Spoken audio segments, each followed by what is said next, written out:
Well guys, तो welcome रहेगा आप सभी का इस वीडियो पर। एंड गाइस, आज की ये वीडियो बहुत ही खास होने वाली है और ये वीडियो की स्पेशल बात ये होगी कि आज हम एक स्पेशल रैंकिंग करने वाले हैं।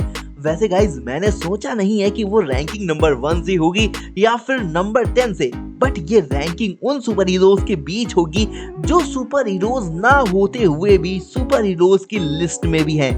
इवन गाइस, इनका impact as a super hero हमेशा ही नेक्स्ट लेवल रहा है, चाहे वो खुद को सैक्रिफाइस करना हो या फिर अपने टेक गैजेट्स और हाईटेक सूट के साथ विलन्स को हराने तक। सभी सुपर हीरोज आपको सबसे ज्यादा इंस्पायर करते हैं क्योंकि एक तो हमारी आपकी तरह जस्ट अ नॉर्मल इंसान है। तो गाइस, अगर बात ऐसी है तो चलिए फिर स्टार्ट करते हैं आज की सबसे best and top notch super hero के साथ, यानी कि नंबर 1 से।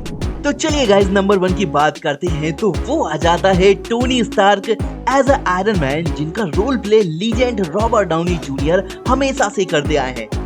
अगर टोनी स्टार्क के आयरन मैन बनने से पहले की बात करें तो टोनी सिर्फ एक बिजनेसमैन और एक इंजीनियर ही था जो कि weapons manufacturing company Stark Industries को चला रहा था। और जब स्टार्क एक वॉर जोन में पकड़ा जाता है, उसके बाद वो वहां टनल में रहकर अपने लिए आर्क रिएक्टर और एक आयरन मैन आर्मर सूट तैयार करता है जो कि उसे वहां से भागने में मदद करता है। एंड उसके बाद एक suits like iron man 2 and iron man 3 में नए पावरफुल सूट्स देखने को मिलते हैं। एंड उन्हीं सूट्स के साथ वो विलन्स को हराते हुए देखा जाता है।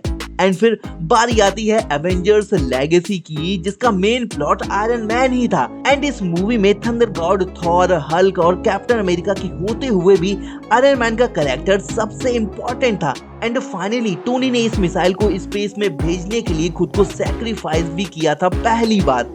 वहीं टोनी हमें एक बार फिर से दिखा next Avenger movie infinity war and end game में, जिसमें टोनी ने अपने लिए अब तक का सबसे बढ़िया सूट पहना हुआ था जो कि नैनो टेक से बना था। और फाइनली एक सीन आता है एंड गेम के लास्ट में जहां ये एग्जैक्टली प्रूफ हो जाता है कि सुपर पावर्स ना होते हुए भी सभी सुपर हीरोज ने एक ह्यूमन बीइंग के आगे घुटने टेक दिए, भले ही Captain America, Thor, Hulk and बाकी सुपर हीरोज रहे हो। लेकिन टोनी स्टार्क के इस सैक्रिफाइस ने सभी को चौंका दिया। दैट मींस सुपर पावर्स ना होते हुए भी टोनी आज हम सबका सबसे बेस्ट सुपर हीरोज में से एक है। हो सकता है आपका ना हो, पर मैं अपनी पर्सनल बात करूं तो मेरा फेवरेट सुपर हीरो तो आयरन मैन ही है। आपका कौन सा वाला है मुझे कमेंट में जरूर बताइएगा।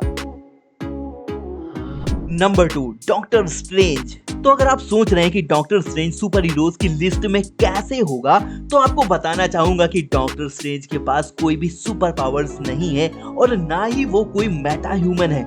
डॉक्टर स्ट्रेंज की कहानी यार बहुत ही इंटरेस्टिंग है, पर अगर आपको शॉर्ट में बता दूं तो डॉक्टर स्ट्रेंज नॉर्मल एक ह्यूमन ही है, लेकिन उसने अपने साथ हुए हादसे के बाद वो सारी एबिलिटीज और मैजिकल पावर्स हासिल की और इतनी मेहनत करके वो तब जाकर सॉर्सरर ऑफ सुप्रीम बना। डॉक्टर स्ट्रेंज ही है जिसके पास टाइम स्टोन रखा था, और जैसा कि आपने देखा ही था कि इन्फिनिटी वॉर में डॉक्टर स्ट्रेंज ने अपनी पावर का यूज करके थैनोस को कड़ी टक्कर दी थी। एंड उसके बाद Multiverse of Madness and Spiderman No Way Home में हमें वो देखने को मिले। तो जिस तरह से उसके पास भी कोई सुपर नेचुरल पावर्स नहीं है, पर फिर भी उसने अपने आप को इतना ट्रेन और इतना पावरफुल बना लिया है। और गाइस, इसी वजह से वो लिस्ट के नंबर 2 पर आते हैं। Number 3, Batman. गाइस, बैटमैन के यूनिवर्स में वैसे तो बहुत सारे पावरफुल सुपर हीरोज से भरा हुआ है, फिर चाहे वो जस्टिस लीग हो जहां पर Superman, wonder woman, green lantern है, पर इनके बीच में बैटमैन जैसा नॉर्मल ह्यूमन भी है जो कि उन्हें लीड करता है। बैटमैन में सबसे अच्छी लीडरशिप स्किल्स हैं, वो सबसे अच्छा स्ट्रेटजिस्ट है। उसने अपने आप को ट्रेन किया है टेक्नोलॉजी और गैजेट्स का यूज करते हुए। उसने सुपरमैन तक को तो लगभग मार ही दिया था, और ये सब करने के लिए उसके पास दबा के पैसा भी है जो कि वो उसे खर्च करने में कभी नहीं सोचता। सो दैट्स व्हाई बैटमैन भी एक आइकॉनिक कैरेक्टर है हम सभी के लिए, और वो इस लिस्ट में नंबर 3 पर आता है। Number 4, Shang Chi. दोस्तों Shang Chi and the legends of 10 rings जो कि MCU के फेज 4 में पहली बार अपीयर हुई 12 फरवरी 2021 को, और सभी को सैंग-ची के रिलीज होने से पहले तो यही लग रहा था कि ये कैरेक्टर बिल्कुल ही फ्लॉप जाने वाला है, लेकिन गाइस ऐसा हुआ नहीं। सैंग-ची जो कि अब एक दमदार एंड पावरफुल कैरेक्टर्स में से एक है, ना सिर्फ उसकी 10 रिंग्स उसे पावरफुल बनाती हैं, बल्कि अगर मूवी के कॉन्सेप्ट पर जाएं तो as a human Shang Chi hand to hand combat में माहिर है। एंड ये प्रूफ जब हुआ था जब उसने अपने पिता को कड़ी टक्कर दी थी विदाउट एनी सुपर पावर्स। हालांकि उसे इतनी कड़ी ट्रेनिंग खुद उसके पिता से ही मिली थी, लेकिन एज अ ह्यूमन बीइंग सैंग-ची की power levels and fighting skills उसे एक पावरफुल सुपर हीरो बनाती है।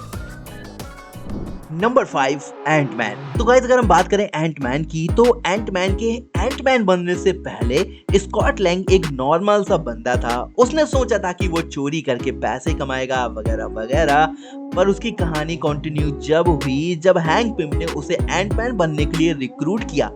स्कॉट लैंग की इंटेलिजेंस और उसकी इम्प्रोविजन स्किल ने हैंक पिम को इम्प्रेस किया। एंटमैन का सूट बहुत ही पावरफुल है, वो इतना छोटा बन सकता है कि एंट के साथ कम्युनिकेट कर सके, एटॉमिक लेवल तक छोटा हो जाता है, क्वांटम रेल्म में जा सकता है, और इतना बड़ा भी बन सकता है कि चितौरी शिप तक को पंच कर सके। वो गाइस चीजों को यूं चुटकियों में छोटा कर देता है पिम पार्टिकल्स की हेल्प से। तो as a human being Antman एक तगड़ा पावरफुल सुपर हीरो है, और उसे पावर मिलती है उसे अपने खास सूट और पिम पार्टिकल्स की वजह से। और गाइस इसीलिए एंटमैन इस लिस्ट में नंबर 5 पर है। Number 6 black window. तो जब ऐसे सुपर हीरोज की बात चल रही हो जिनके पास एक भी सुपर पावर्स ना हो, तो black window one of my favourite super heroes में से एक है। ब्लैक विडो एक एक्सपर्ट स्पाई तो थी ही, एंड उसके दिमाग की तो दात ही देनी होगी, जो कि नॉर्मल से कई ज्यादा तेज चलता था। वही हैंड टू हैंड कॉम्बैट की बात करें तो सच में एकदम तबाही फाइटिंग स्किल्स का नजारा देखने को मिलता है। ब्लैक विडो जिसे रेड रूम फैसिलिटीज में ट्रेन किया गया है, और आयरन मैन 2 जहां से black widow as a Natasha Romanoff की कहानी स्टार्ट हुई थी, और वहां से लेकर एवेंजर्स की टीम का हिस्सा होने, और सबसे इम्पोर्टेंट एंड गेम में नताशा ने प्रूफ ही कर दिया था कि वो एक ऐसे सुपर हीरोज की टीम का हिस्सा है जहां सॉर्सरर्स हैं, गॉड्स हैं, मॉन्स्टर हैं, साथ ही पावरफुल सुपर हीरोज भी हैं, पर उसकी इम्पोर्टेंस किसी से भी कम नहीं है। Number 7 falcon. तो अगर हम अपने पहले कैप्टन अमेरिका की बात करें यानी कि स्टीव रॉजर्स की, तो बेसिकली स्टीव भी एक नॉर्मल सोल्जर ही था, लेकिन उसे एक सुपर सोल्जर सीरम दिया गया था। लेकिन गाइस नाउअडेज जब फैल्कन जो कि अब हमारे नए कैप्टन अमेरिका की कमान उनके हाथ में आ चुकी है, तो आपको बता दूं कि फैल्कन भी एक नॉर्मल ह्यूमन बीइंग ही है, लेकिन अब उसके पास वाइब्रेनियम से बना हुआ पूरा सूट है। सूट में विंग्स वगैरह लगे हुए हैं, लेकिन इन सब के अलावा भी सैम विल्सन एक हाई लेवल के कमांडो भी थे। और captain America brave new world के ट्रेलर के बाद तो फैल्कन ने शील्ड को भी यूज करना स्टार्ट कर दिया है, मतलब उसे चलाना सीख लिया है। और जैसा कि आपने ट्रेलर में देखा ही था कि इसमें रेड हल्क भी होने वाला है, और न जाने क्या क्या फाइट सीन्स देखने को मिलेंगे फैल्कन के साथ, लेकिन as a human being Falcon एकदम तगड़ी स्किल्स के साथ निकल कर आने वाला है। Number 8 Hawkeye.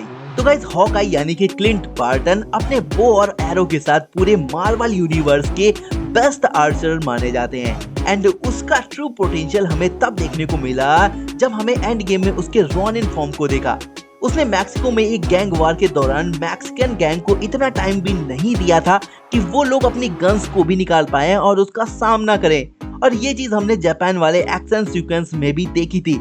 क्लिंट बार्टन न सिर्फ बोज के साथ एक्सपर्ट हैं, बल्कि स्वॉर्ड, निंजा स्टार्स और दूसरे वेपन्स के साथ भी प्रोफिशिएंट है, और इसीलिए हॉकआई एक नॉर्मल इंसान होने के बावजूद भी इतने ज्यादा स्किलफुल है।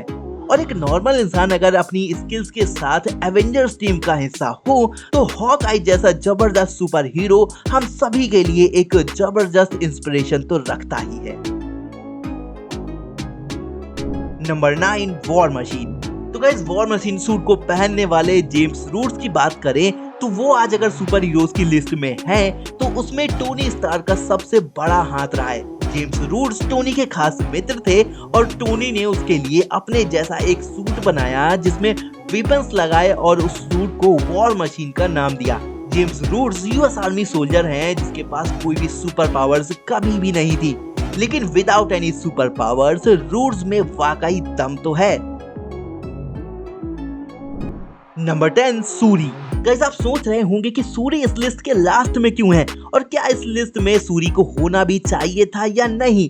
तो गाइस यार दोनों बातों में से पहली बात तो ये कि सूरी ने इन्फिनिटी वॉर में अपनी टेक्नोलॉजी और फाइटिंग टैक्टिक्स से ये साबित किया था कि वो एज अ ह्यूमन किसी से कम नहीं है।